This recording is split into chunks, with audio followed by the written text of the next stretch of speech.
Em nosso estudo de hoje, a lição 10 do livro Calma, que tem como título Pessoas Queridas. Claro que já compreendes que a pessoa querida é um mundo à parte, muitas vezes com sentimentos e raciocínios muito diversos dos teus.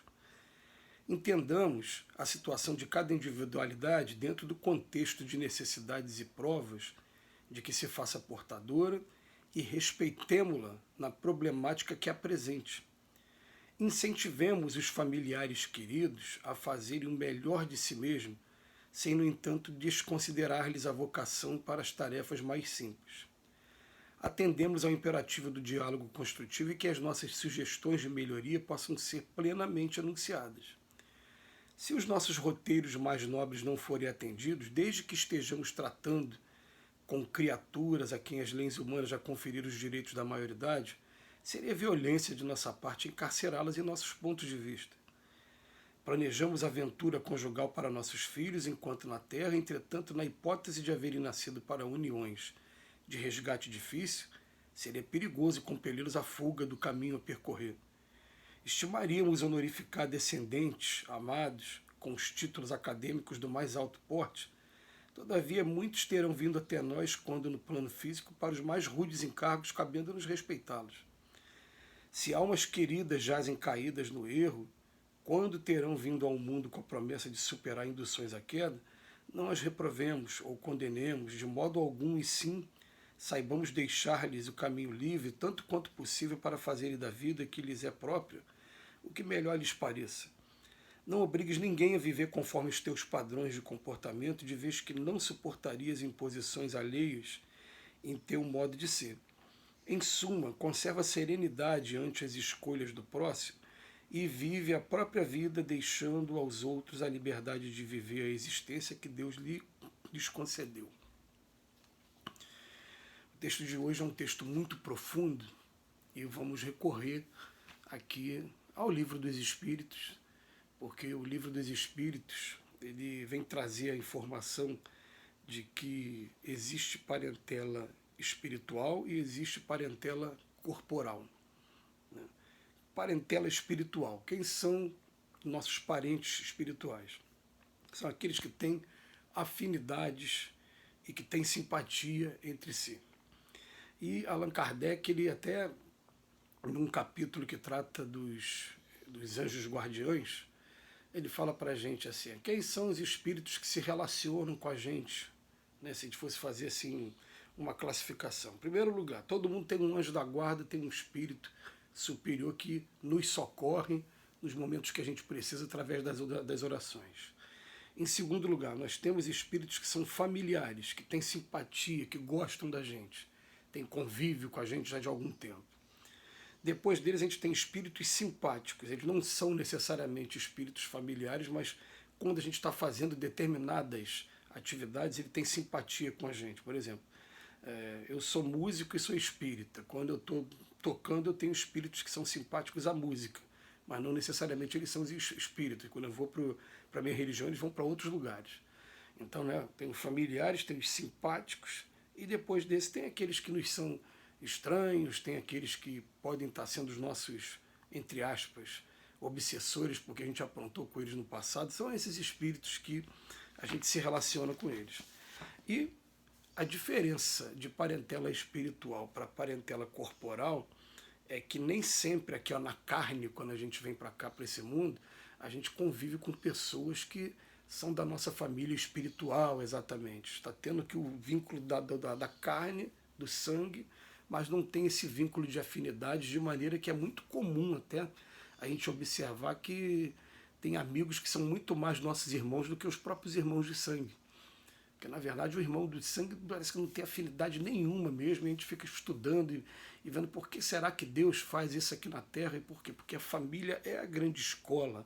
Então, quando você consegue reunir um grande número de familiares, você vai encontrar necessariamente um que é muito trabalhador ao lado de um outro que não trabalha muito, que é mais preguiçoso. Você vai encontrar um muito inteligente ao lado do outro que não tem um raciocínio tão rápido, e uma coisa não tem nada a ver com a outra, né? Às vezes a pessoa é muito inteligente, não é bem sucedida na vida, e você vai encontrar um outro que não é tão inteligente assim, que teve muito sucesso nos empreendimentos materiais. você vai encontrar pessoas diversas, e essas pessoas são convidadas pela providência divina a conviver com a gente para nosso aprendizado e para o aprendizado deles também. Então a lição do Emmanuel, quando ela vem falar para a gente, né, sobre as pessoas queridas, ela é muito importante para a gente, muito conveniente, porque o Emmanuel vem chamar a atenção para, olha, a pessoa querida é um mundo à parte, tá? Tem sentimentos e raciocínios muito diferentes do nosso. Ah, mas é minha filha, eu amo minhas filhas aqui, eu amo meus filhos. Tem sentimentos e raciocínios diferentes do nosso, que precisam ser respeitados. Então ele bota aqui, entendamos a situação de cada individualidade dentro de um contexto de necessidade e prova, e vamos respeitar a problemática que se apresente. Né?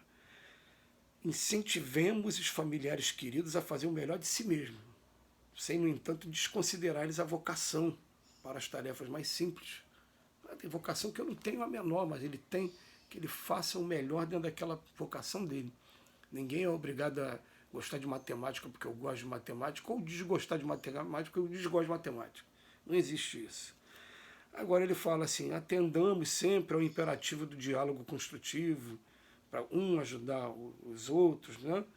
Agora, se os nossos roteiros mais nobres não forem atendidos, vamos, né, desde que estejamos tratando com criaturas em que aqui as leis humanas conferiram direitos da maioridade, é violência da gente se a gente quiser encarcerar a pessoa ao nosso ponto de vista, prender a pessoa ao nosso ponto de vista. E o Emmanuel, nos próximos parágrafos aqui do texto, que vale a pena a gente ler e reler, toda vez que a gente coloca o vídeo, a gente coloca sempre o texto junto, né? Ele vem falar aqui pra gente, olha, tem situações que vão acontecer, por exemplo, olha só, a gente quer planejar a aventura conjugal dos nossos filhos. Eu queria tanto que casasse com fulano, que morasse com ciclano e tal. Mas pode haver hipótese dele ter nascido para uma união de resgate difícil. Ele nasceu para se acertar com aquela pessoa. Ah, mas eu como pai, como sogro, como sogra, eu não gosto dele. Gente, a gente não está aqui no papel de gostar ou de não gostar, a gente está no papel de orientar e ajudar. Esse aqui é o grande desafio para a gente. Né? Ah, mas faz meu filho sofrer, faz a filha sofrer. Os dois estão em aprendizado, quem vai decidir isso são os dois. Né? A gente está aqui na posição, né? O que tiver que acontecer, vamos ajudar. Aí depois ele coloca aqui, eu queria tanto os títulos acadêmicos dos mais alto porte para nossos filhos, mas no entanto, não, às vezes eles nascem para os mais rudes encargos, para as tarefas mais simples, é a escolha dele, é o livre-arbítrio dele, e cabe a cada um de nós a gente respeitar. Aí depois vem, e almas queridas que vão cair no erro. Gente, eles nasceram com a programação para isso, para poder ser testado naquilo, para poder se fortalecer. Se está caindo no erro, está mostrando que ali é uma necessidade maior mesmo. Né? E todos nós é assim. A gente começa errando até o dia sentir as consequências dos nossos erros, ver o mal que a gente está fazendo aos outros e a nós mesmos e começar a acertar. Então, não reprovemos ou condenemos de modo algum, e sim, saibamos deixar o caminho livre, tanto quanto possível. Né? Aí depois ele fala assim, não obrigue ninguém a viver conforme o teu padrão de comportamento. A pessoa não é obrigada a seguir a minha religião, não é obrigada a pensar politicamente igual a mim. Não pode acontecer isso. Isso só demonstra o egoísmo ainda muito grande que tem dentro da gente.